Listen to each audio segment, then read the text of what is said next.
Hello friends, let's continue with our series.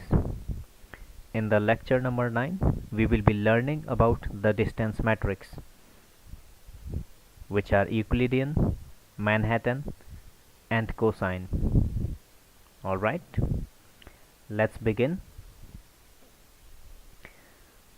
So first of all, why distance matters in machine learning?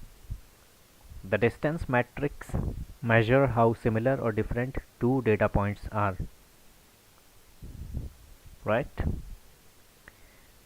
The distance matrix that we use in machine learning are used for the measuring of how similar or different two data points are. If they are very similar, if they are very different, what is the distance between them, what group they are in, and those kinds of things. And why it is used? It is used because it is crucial in algorithms like k means k nearest neighbors, which is knn. Then we have the clustering, for example the k-means clustering, and we have the anomaly detection, right? The choice of distance affects model behavior and accuracy. So it is important to know about the distance and the similarities and the differences between the two data points, right? The data points having difference or similarities are crucial for algorithms like k nearest neighbors, clustering, which is k means algorithm, and the anomaly detection. Then we have some common distance types, which are the common distance that we will be looking into, right?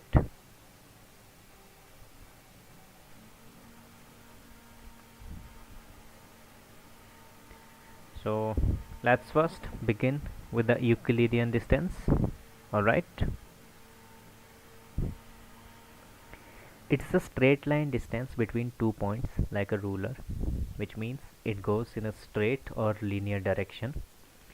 The formula for Euclidean distance is under root of x square or x2 minus x1 for whole square plus y2 minus y1 for whole square plus and so on. So this is a formula that is used to create the Euclidean distance between 2 points, point A and point B. It works well in low dimensional normalized data types, right? It performs well when the data is of low dimension, which means like 1D data and 2D data, and the data is normalized, right? The data does not have any hidden features or any extra features that we might not need in the application.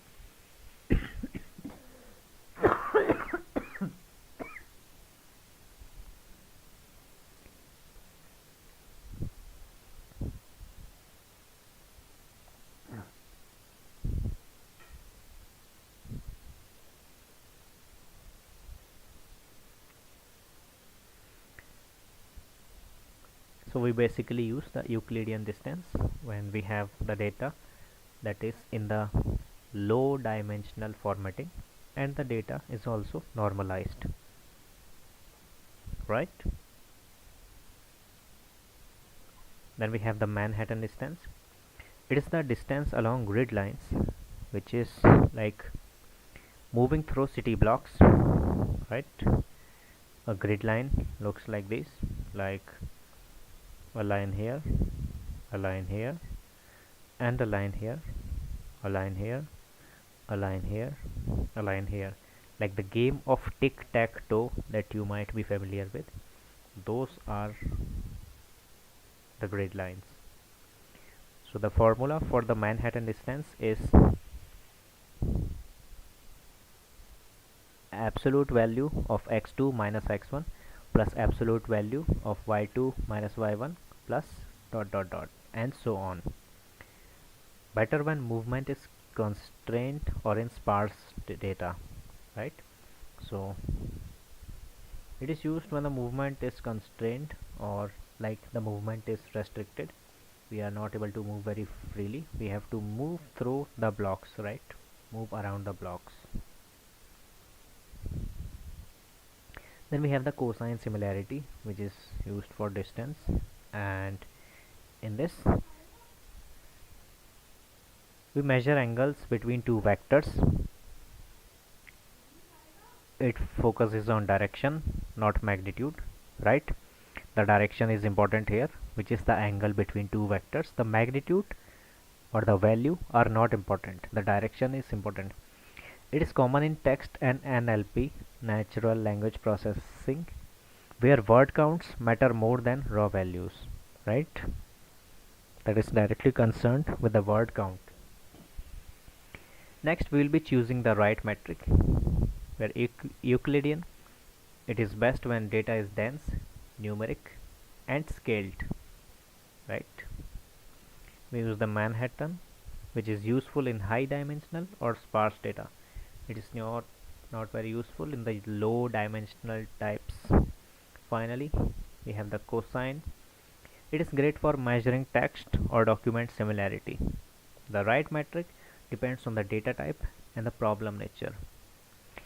You will understand more about it as we proceed further. For now, that was it. I hope I was able to let you know about all these metrics, and thank you for watching the videos. I'll see you in the next one.